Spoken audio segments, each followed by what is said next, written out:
Olá pessoal, tudo bem? Como vai? Espero que sejam todos bem. Espero que estejam já prontos aí, sentadinhos na sua cadeira, se ajeitando ou ajeitados, preparados para mais uma aula de QSJ, Questões e Jurisprudência. Muito bem. Hoje, para que você já tenha uma prévia do que nós examinaremos, foram selecionadas primeiro perguntas de Ministério Público e Magistratura, algumas de São Paulo, outras do estado da Paraíba e Santa Catarina, salvo engano, se a minha memória não me trai. E basicamente serão três os temas explorados: inquérito policial, ação penal e tribunal do júri, um tema que cai muito, então preparei aí, selecionei algumas perguntas relacionadas com esse assunto, tá legal? Muito bem. Nós vamos iniciar a análise lembrando de algumas questões basilares sobre inquérito policial, e aí depois de feita essa rápida lembrança, vamos ao exame da questão correspondente, tá bom? Vamos lá? Muito bem. Dentro desse importante assunto, inquérito policial, nós, em primeiro lugar, temos que recordar, e você vai ver que essa informação será útil no desenvolvimento da resposta, o início, a maneira pela qual se dá o início de um inquérito policial. O que é necessário para que a investigação tenha início, para que o delegado de polícia possa instaurar o IP? Muito bem, é preciso lembrar que o início do inquérito policial depende diretamente da natureza da ação penal.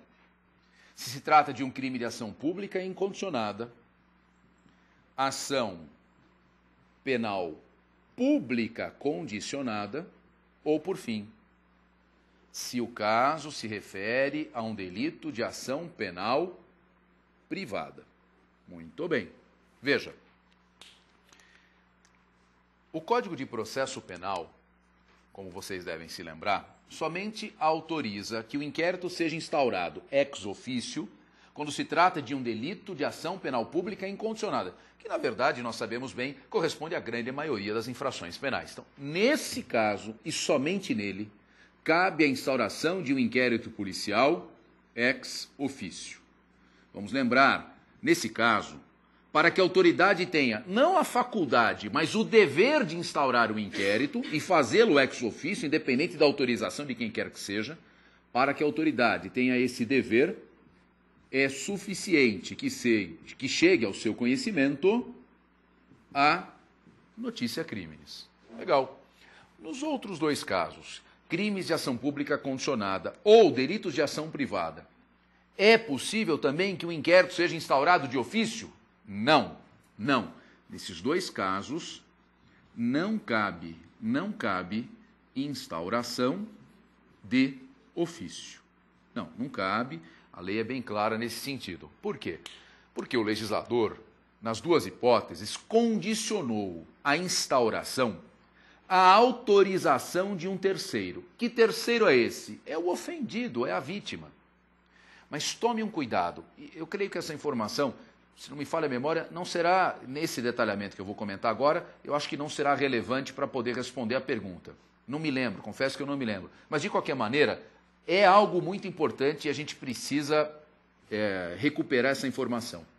Como é o nome que o legislador dá a essa manifestação da vítima, que autoriza que o delegado instaure inquérito na ação pública condicionada e depois no crime de ação privada? Nesse caso de ação pública condicionada, a manifestação da vítima chama-se representação. Aqui embaixo, nos delitos de ação privada, o nome é requerimento. Muita gente confunde com queixa-crime. Pelo amor de Deus, nada a ver. Queixa-crime é petição inicial. Então, a autorização da vítima para que se instaure inquérito em delito de ação pública condicionada chama-se representação. Óbvio que estamos aqui falando de crimes cuja ação penal depende de representação, evidente. E nos crimes de ação privada, como é que se chama? Requerimento. Observem um detalhe, eu queria destacar isso para vocês. Às vezes a gente não se dá conta, né? Isso não é evidenciado, pode passar batido. Notem, a representação nos crimes de ação pública condicionada, ela tem uma dupla natureza. Em que medida teria ela uma dupla natureza? Notem, ela é, em primeiro lugar, condição necessária para a instauração do inquérito. Sem ela, o Código não permite que o inquérito seja instaurado pelo delegado. Por quê? Porque não cabe ex officio. Mas ela também tem uma outra natureza. Qual? Ela é uma condição necessária para o ajuizamento, para o futuro ajuizamento da ação penal. Então ela é, repito, ao mesmo tempo uma condição necessária para a instauração do inquérito e também figura como uma condição específica da ação penal, uma condição de procedibilidade, uma condição necessária para o ajuizamento, futuro ajuizamento da ação penal.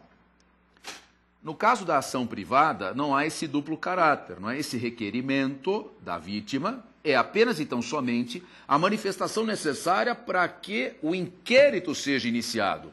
Agora, se houver a continuidade na fase judicial, se for o caso de se propor a ação penal, aí lá na frente, por ocasião da propositura da ação, terá a vítima que ingressar com uma, como é que chama? Queixa-crime. Queixa-crime, sem dúvida. Legal, ainda falando de inquérito policial, outra informação que nos auxiliará. Ninguém discute que o inquérito policial é de relevância absoluta, não é? Que ele tem uma importância muito grande na elucidação dos crimes, na investigação das infrações penais. Mas nós sabemos que o inquérito não é o único instrumento capaz de se colher informações para a propositura de uma ação. Uma ação penal pode ser ajuizada, isso é perfeitamente possível. Hello. Valeu. Uma ação penal pode ser ajuizada, isso é perfeitamente possível, com base em outros elementos, que não aqueles escolhidos no inquérito policial, não é assim? O que importa, todos nós sabemos, para o ajuizamento da ação penal, é que ela contenha, dando-lhe base, dando-lhe respaldo, prova da materialidade e indícios de autoria. Essa prova da materialidade e indícios de autoria podem ser apurados, não é? Em inquérito policial, em termo circunstanciado, em peças de informação, ou para a corrente majoritária, que considera ter o Ministério Público poderes investigatórios, num procedimento investigatório criminal, não é? O PIC, instaurado pelo MP. Enfim, mesmo que nós não entendamos que o MP tem caráter investigatório, isso não elimina outros caminhos, né? Não precisa só do inquérito. Pode ter peças de informação? Pode. Pode ter termo circunstanciado? Pode. Pode até ser o caso, olha, comum. Instaura-se no âmbito do Poder Legislativo uma CPI, Comissão Parlamentar de Inquérito. A CPI remete cópias ao MP, o MP, então, ajuiza a ação penal. Perfeitamente possível. Tá. Nós falamos do início do inquérito, uma rápida lembrança. Como é que se dá a conclusão do inquérito? Puxa vida, você lembra disso? Vocês lembram? Vocês lembram como é que se dá a conclusão? O delegado elabora uma peça, como é que ela se chama? Relatório, perfeito. Conclusão do inquérito policial se dá com a elaboração de um relatório, perfeito. Se o delegado entender que o caso é de arquivamento, é ele, delegado de polícia, que ao elaborar o relatório promove o arquivamento? Não, né? A gente sabe bem.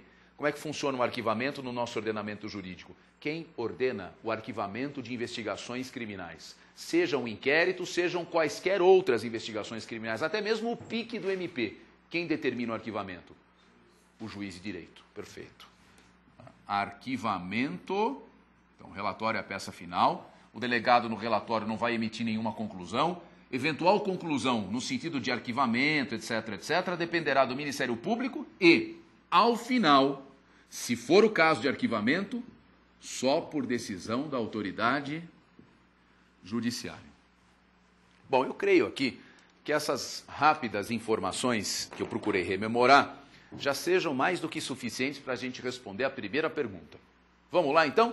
Já vamos abrir aí o material, vamos lá nas perguntas. A gente vai começar com a pergunta de inquérito policial. Para você acompanhar, salvo engano, é a segunda pergunta que você tem aí no material. que é uma pergunta do MP de São Paulo, 2010. Segunda perguntinha. Vamos lá?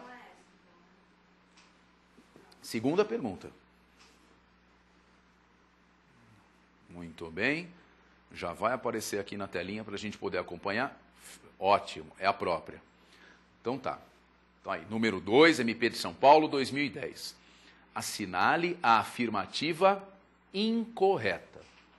Então é uma pergunta, né? A gente tem que agradecer um examinador quando faz isso, né? Quer dizer, assinale a correta, assinale a incorreta, sem aquelas mega complicações, né? Você vai ver que o grau de complexidade dessa pergunta não é grande, não é grande.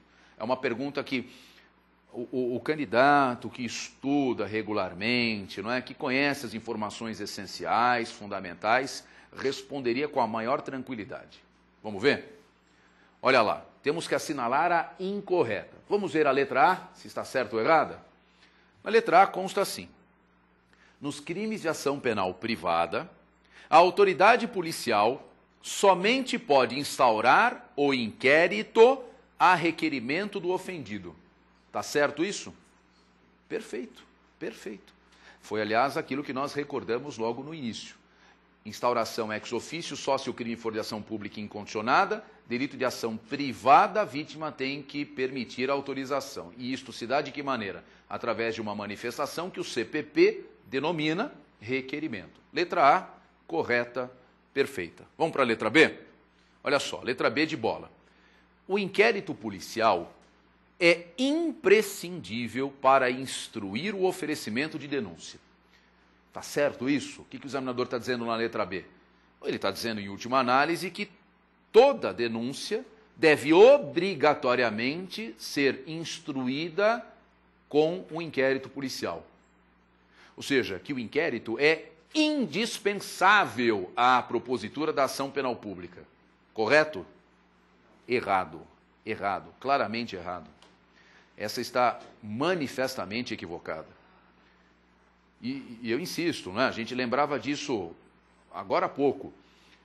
O que é essencial para a propositura da ação é que ela seja acompanhada de prova da materialidade e indícios de autoria. Não importa onde esses elementos sejam colhidos, no inquérito policial, num termo circunstanciado, peças de informação, CPI, documentos encaminhados pela CPI, enfim, num PIC, procedimento investigatório criminal instaurado pelo MP, pouco importa. O essencial é que haja prova da materialidade e indício de autoria. Então, essa é a resposta que o candidato teria que assinalar, né? A letra B de bola. Mas é aquela história, não é? Como no concurso, a gente não vai, de cara, por ter encontrado a equivocada, deixar de ler as outras alternativas. Vamos deixar de ler, né? Vai que no finalzinho, não é o caso, mas vai que no finalzinho surge ali uma alternativa, mais uma equivocada, e depois uma embaixo. As alternativas, sei lá, B e C estão erradas. Não é? Vai que o examinador inventa a moda. Então a gente não pode deixar de ler até o final. Nunca, nunca. Por mais que você tenha a convicção de que a resposta já se encontra devidamente assinalada. Vamos lá para a letra C? Letra C. A autoridade policial não pode determinar o arquivamento do inquérito policial. Tranquilo. Quem arquiva inquérito policial no nosso ordenamento jurídico é a autoridade judiciária. Autoridade judiciária, delegado jamais. É bem verdade, se a gente parar para pensar, aqui um rápido parênteses, quando se aplica aquele mecanismo que nós estudamos, né, pelo menos quem acompanha aí as aulas regulares, né, mas é um mecanismo que você deve se lembrar, quando se aplica aquele mecanismo do artigo 28 do CPP, o promotor pede o arquivamento, o juiz discorda, vai para o Procurador-Geral de Justiça, não é? Pois é, em virtude da aplicação desse dispositivo legal, pode ser que a determinação de arquivamento do inquérito decorra de manifestação do Procurador-Geral. É bem verdade, podemos dizer assim, que, muito embora decorra de uma determinação do Procurador-Geral, será confirmada em primeira instância pelo juiz. É que o detalhe é que, nesse caso, o juiz não tem como desconfirmar, não tem como fazer outra coisa senão homologar a manifestação do Procurador-Geral de Justiça. Mas notem, se dependesse da vontade do juiz, olha aqui o caminhozinho. O promotor pediu arquivamento, o juiz entendeu que não é caso. Remeteu ao Procurador-Geral e ele disse, confirmo o arquivamento. O juiz, então, receberá novamente o caso e terá que homologar o arquivamento determinado pelo procurador-geral. Pela opinião do juiz, pelo entendimento do juiz, o caso não seria arquivado. O juiz, inclusive, disse que entende não ser caso. O arquivamento aqui deriva de determinação do chefe do MP. Você percebeu esse detalhezinho? No 28 é assim que ocorre. Letra D de dado, vamos lá. A autoridade policial pode indeferir o pedido de instauração de inquérito policial feito pelo ofendido. A autoridade policial pode indeferir o pedido, sem o menor problema. Né? O vítima pede instauração, a autoridade pode indeferir, tranquilo. Tem um detalhe, se a autoridade indefere, cabe recurso, lembra disso? Cabe recurso ao chefe de polícia. E depois a letra E. Segundo o entendimento do STF, consolidado em súmula vinculante, o defensor do investigado pode ter acesso a elementos de convicção já documentados em procedimento. Tira aí esse 2 e 4 aí. É um erro aí do material. Junta lá. Aí, obrigado. Já documentados em procedimento investigatório realizado por órgão da Polícia Judiciária, desde que digam respeito ao exercício da defesa e no interesse do seu representado. Perfeito, tranquilo, é a súmula vinculante 14 do Supremo. Súmula vinculante 14. Chamo sua atenção para um aspecto, né? Notem aqui a súmula vinculante 14, para você entender direitinho. Ela não confere o direito de acesso à investigação a qualquer advogado pela mera condição profissional. Ah, mas eu sou advogado, olha aqui o meu documento, minha OAB. Então eu quero consultar o inquérito. Não, não é assim. Sou advogado representando quem? A súmula vinculante assegura o acesso ao advogado que represente os interesses ou os direitos da pessoa investigada. Então, não, olha, eu sou advogado, represento fulano de tal, que foi indiciado nesse inquérito. Opa, aí tudo bem, súmula vinculante 14, ótimo. E esse advogado terá acesso a quê? A súmula diz, às provas documentadas. Aquilo que já está encartado no inquérito. Então é assim, ó, o delegado vai entregar nas mãos do advogado o inquérito policial e o advogado terá acesso às provas documentadas, aquilo que já está devidamente documentado na investigação. Tudo bem? É assim que funciona, súmula vinculante 14, primeiro tema superado. Vamos ao próximo, ação penal. Eu sempre ressalto nas aulas regulares, não é, quando a gente estuda o tema, a importância de se estudar os princípios da ação penal, tanto da ação pública quanto da ação privada. Eu sempre digo, cai bastante em concurso, é tema recorrente. Vamos lembrar quais são esses princípios? A gente vai aproveitar para comparar os princípios da ação pública com os da ação privada. Tudo bem? Então vamos lá. Ação penal, princípios, e aí você vai ver que perguntinha, um presente do examinador. Uma coisa, examinador mãezona. Enfim, ou paizão, né? Coitado. O examinador do sexo masculino, se é de mãezona, fica esquisito. Ação penal, princípios. Paizão. Ação penal, princípios. De um lado, ação penal pública. De outro lado, ação penal privada. Muito bem. Quais são os princípios informadores de cada uma delas? A ação penal pública, em primeiro lugar, é regida pelo princípio da obrigatoriedade. É um princípio que determina, estando presentes os requisitos legais, o MP tem o dever de propor a ação. E a ação privada também é assim? Nela também vigora esse princípio da obrigatoriedade, a vítima é obrigada a propor a queixa? É o contrário. Na ação privada, vigora o princípio da oportunidade ou discricionariedade, né? São sinônimos. Então veja aqui, ó, tratamento é bem o oposto, não é? Na ação pública, obrigatoriedade, na ação privada, oportunidade. Muito bem. Próximo princípio. A ação pública, além da obrigatoriedade, tem como princípio a indisponibilidade. Poxa, é uma questão de coerência, não é? A lei obriga a propor e proíbe de desistir. Não adianta fazer uma coisa sem fazer a outra.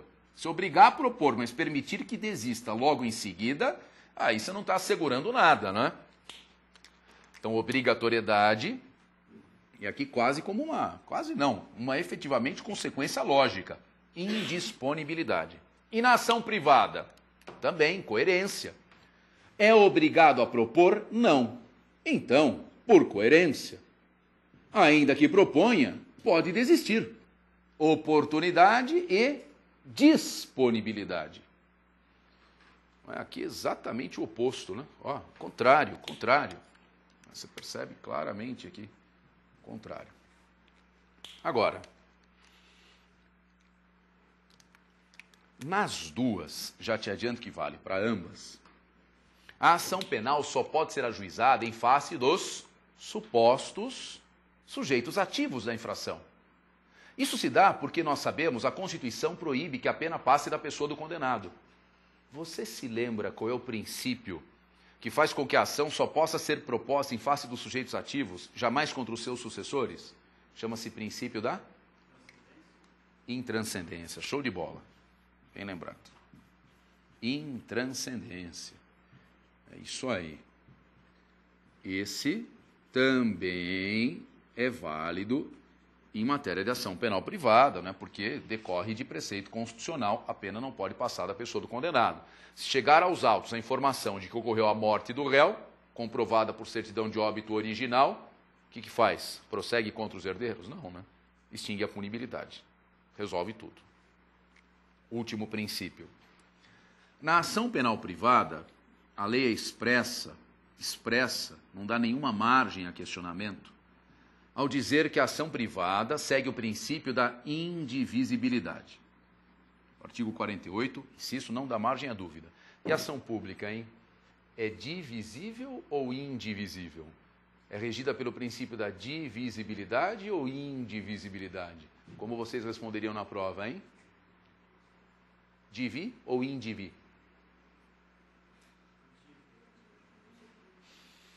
Existem correntes nos dois sentidos, né?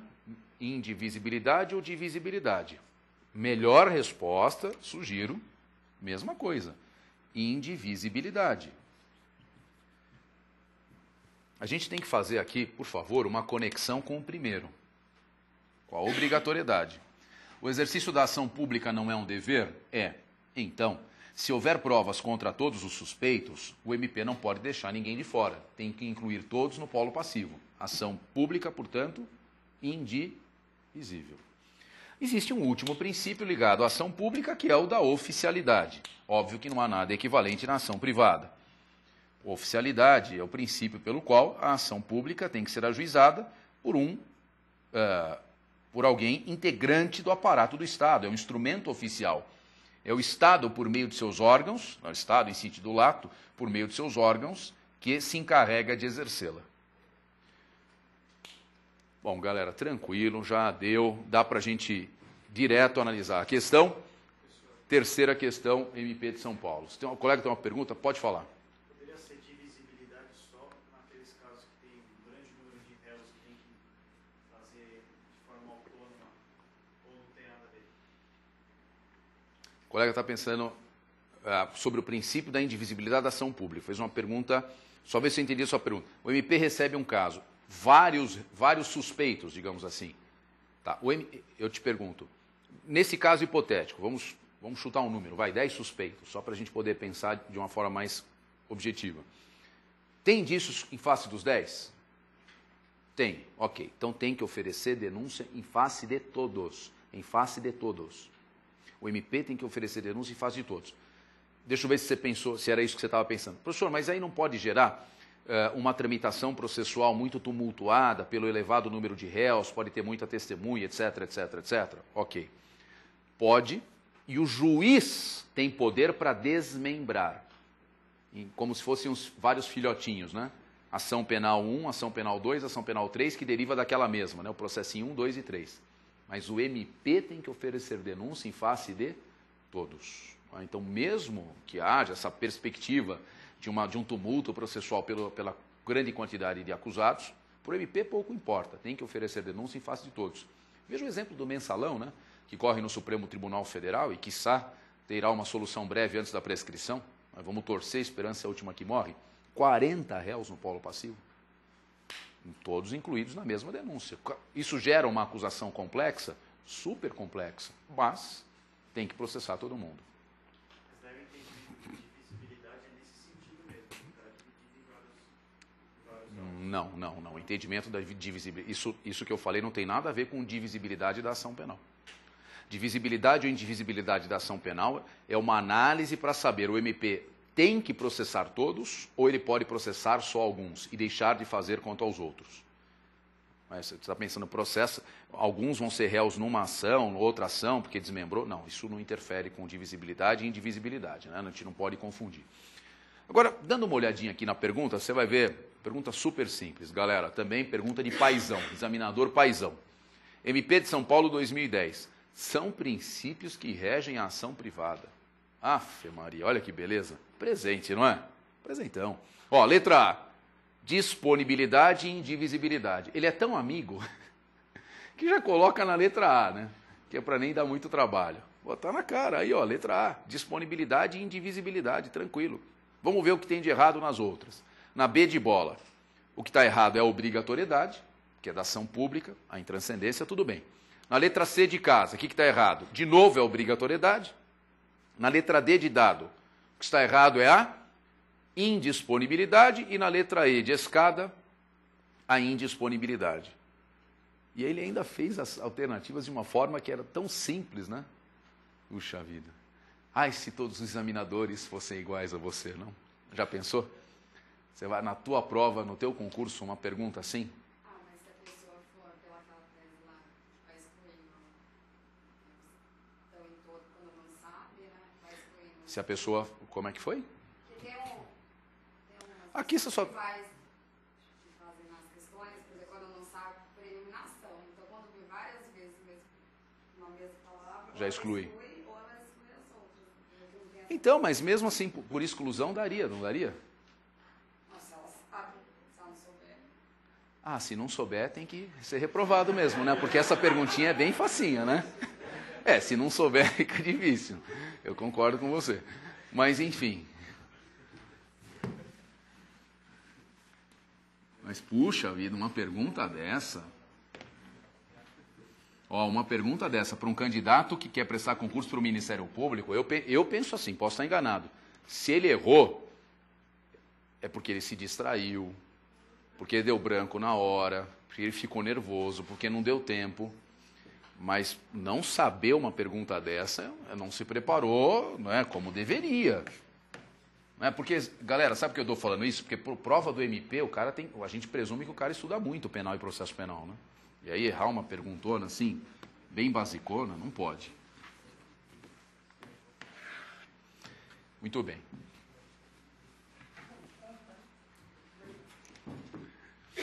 Agora, a gente vai fazer uma recordaçãozinha sobre Tribunal do Júri. Nós vamos focar a recordação num ponto que é muito indagado em prova. Vocês vão ver que algumas dessas perguntas envolvem também outros aspectos do tema Tribunal do Júri. Eu acho que talvez dê tempo aí da gente trabalhar com duas perguntas. Deixa eu só controlar aqui o horário para ver quanto de recordação que dá sem prejudicar o exame dessas duas perguntas. Bom, vamos lá. Como é que funciona o rito do júri, o procedimento do júri? Bom, o rito do júri, todos nós sabemos, é um rito bifásico ou escalonado. As duas fases que o compõem são, primeiro, o sumário da culpa. Qual é o objetivo da primeira fase, esta chamada sumário da culpa? A doutrina diz, olha, o propósito, o escopo, a finalidade do sumário da culpa é de verificar a admissibilidade da acusação. Verificar se a acusação é admissível. Muito bem. A segunda fase chama-se juízo da causa. Para que serve? O exame do mérito, né? Sem dúvida, dedica-se ao exame do mérito. Então, primeira, admissibilidade da acusação. Segunda, exame do mérito. A primeira fase, o sumário da culpa, pode ser encerrada de 4 maneiras diferentes. E esse é justamente o ponto talvez mais sensível dentro dessa matéria, tribunal do júri. Pessoal, ó, você não pode prestar uma prova de MP, magistratura ou defensoria. Ouve o que eu estou te falando. Você não pode prestar prova de MP, magistratura ou defensoria sem conhecer tudo a respeito dessas 4 decisões que agora nós vamos rememorar. As decisões com as quais o juiz pode encerrar o sumário da culpa. Porque se pergunta, e não é pouco, a respeito disso. Então, você tem que conhecer. Esse é aquele pontinho sensível, é aquele que eu diria para você. Professor, não deu tempo de estudar processo penal para a prova. Dá uma dica aí de uma coisa que o senhor acha que vai cair. Eu vou dizer para vocês, que eu tenho certeza que vai cair em processo penal. Em prova de MP, magistratura ou defensoria. Esse ponto da matéria. Foi por isso que eu escolhi, inclusive, que eu escolhi perguntas ligadas a esse assunto para a gente tratar hoje na aulinha de QSJ, tá bom? As decisões são as seguintes. Lembrando de todas, em primeiro lugar, pronúncia, disciplinada no artigo 413, impronúncia, artigo 414, absolvição sumária,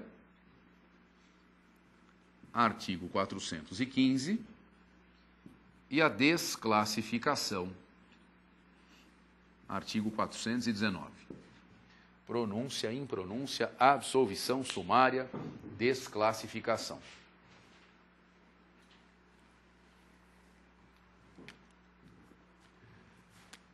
Um comentário a respeito do recurso cabível. Todas elas comportam recurso. Antes da mudança legislativa que houve em 2008, nos artigos ligados ao Tribunal do Júri, todas elas desafiavam recurso em sentido estrito. Hoje não é mais assim. Presta atenção, ó. A pronúncia desafia a rese, ok. A impronúncia e a absolvição sumária agora comportam apelação, por expressa disposição legal, artigo 416. A desclassificação, por fim, continua admitindo como regra o recurso em sentido estrito. Então é o rese, depois apelação para impronúncia e absolvição sumária, e o rese novamente em matéria de desclassificação. Lembrando um pouquinho da pronúncia. Pessoal, de todas é a mais importante, tá? A pronúncia é a decisão que declara admissível a acusação perante o júri. A primeira fase não tem como finalidade verificar a admissibilidade, ver se a acusação é admissível? Pois é. O juiz pronuncia o réu quando reconheceu que é admissível. Então, declara admissível a acusação. Para isso, o que se exige? Os pressupostos conhecidos, não é? São prova da materialidade e indícios de autoria ou participação. Prova da materialidade, indícios de autoria ou participação. Muito bem. O Código se preocupou muito com a linguagem que o magistrado emprega na pronúncia. E disse, o juiz na pronúncia, o juiz deve se limitar, ou a pronúncia deve se limitar a indicar, olha só, limitar a indicar, indique, prova da materialidade segundo folhas tal, indícios de autoria ou participação conforme se nota nos depoimentos de folhas tal e tal. A pronúncia tem que se limitar a indicar esses 2 fatores, sob pena de nulidade, hein? Ó, um comentário aqui. A jurisprudência já afirmou há muito tempo e até hoje mantém esse mesmo critério que pronúncia com excesso de linguagem é nula. Pronúncia com excesso de linguagem é nula. Isso não deixa de ser, de certa forma, curioso, sabe por quê? Quando nós pensamos no ideal de uma sentença bem elaborada, uma sentença bem redigida, qual é o ideal? O que vem à nossa mente? Sentença ideal é aquela que tem uma fundamentação fática e jurídica extensa, profunda, rica em seu conteúdo. Quanto mais, melhor. Isso vale para pronúncia? Não. Isso que vale sim para a sentença, na pronúncia é exatamente o contrário. Pessoal, numa decisão de pronúncia, se o magistrado fizer uma análise aprofundada da prova, ele, com isto, acaba invadindo matéria que não é de sua competência, que é sim de competência dos jurados. Ele se excede. Corre-se o risco de que a sua decisão influencie no espírito dos jurados. E o tribunal e a jurisprudência, como não tolera uma pronúncia com excesso de linguagem, a declara nula. Nula. O juiz vai ser obrigado a redigir outra. Olha que coisa, a decisão é nula pela maneira como foi redigida. Olha só, na pronúncia tem essa questão, né? Cuidado com a maneira de redigir. Então o juiz tem que se limitar a indicar a prova da materialidade de sua autoria ou participação. Alguém poderia dizer, senhor, mas espera aí, eu não consigo entender como que uma pronúncia vai influenciar o veredito. O jurado vai ler pronúncia? Olha, pessoal, olha, se ele vai realmente ler, eu não sei. Mas é certo que ele vai receber cópia da pronúncia. O CPP manda entregar uma cópia da pronúncia aos jurados no início do julgamento. Ele vai receber uma cópia. Ele vai receber uma cópia. Se ele pegar aquele papel e guardar, problema dele, mas que ele pode ler, isso sem dúvida a qualquer momento. Não só. Olha a preocupação do legislador. O que era muito comum antes das alterações legislativas era que o promotor ou advogado selecionassem trechos da pronúncia e procurassem valorizar aquele trecho, tentando convencer o jurado de que aquele trecho revelaria de uma certa forma a opinião do juiz sobre o caso. Seja num aspecto favorável ao réu, como o advogado costumava destacar, ou num aspecto contrário ao acusado, como o Ministério Público tinha o hábito de destacar. Olha o medo do legislador que a pronúncia influencia os jurados. O Código diz que é proibida a referência, no dia do julgamento, é proibida a referência à pronúncia como argumento de autoridade. Não é que o jurado não pode ler, lembra, fica uma cópia com ele, mas veda-se referir-se à pronúncia como argumento de autoridade. O juiz disse, logo é assim. Não pode. Bom, mas e aí, hein? Na pronúncia o juiz se limita a indicar a prova da materialidade, indício de autoria? Será que deve o magistrado, nessa decisão, indicar alguma circunstância do crime? Sim, e o Código diz, qualificadora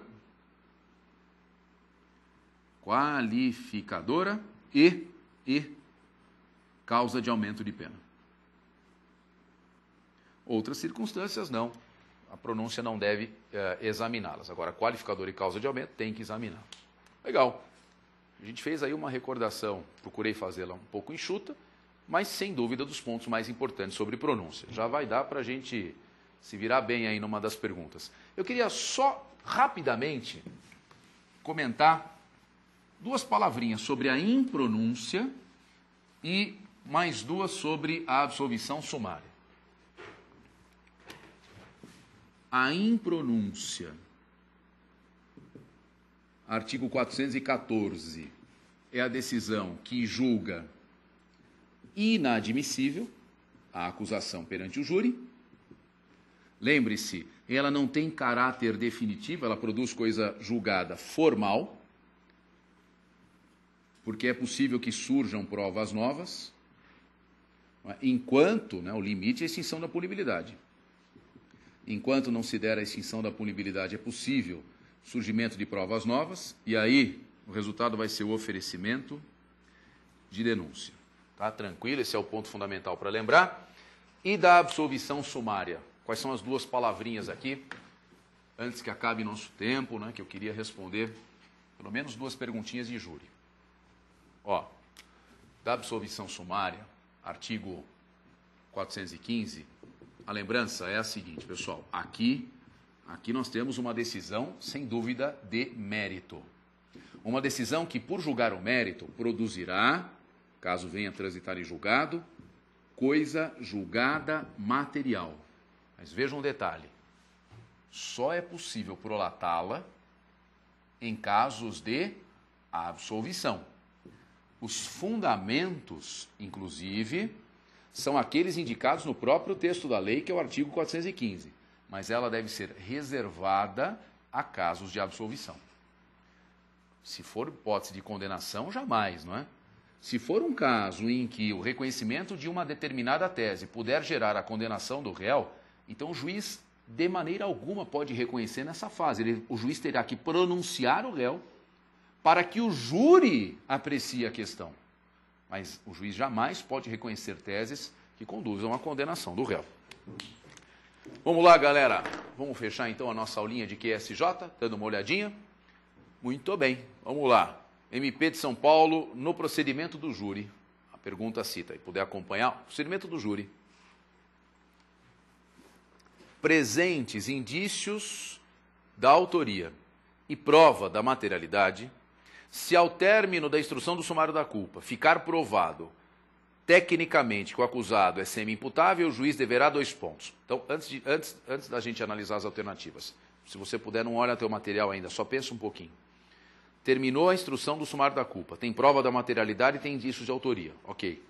Só que há uma comprovação pericial, técnica, que o acusado é semi-imputável. Aí você tem que lembrar, você tem que fazer um raciocínio aqui, um link do penal com o processo. O reconhecimento da semi-imputabilidade gera que tipo de decisão? Semi-imputabilidade decorrente de doença mental enseja uma decisão condenatória. O juiz pode condenar nessa fase, sumário da culpa? Não, não. Se o reconhecimento da tese propiciar uma condenação, o que o juiz tem que fazer?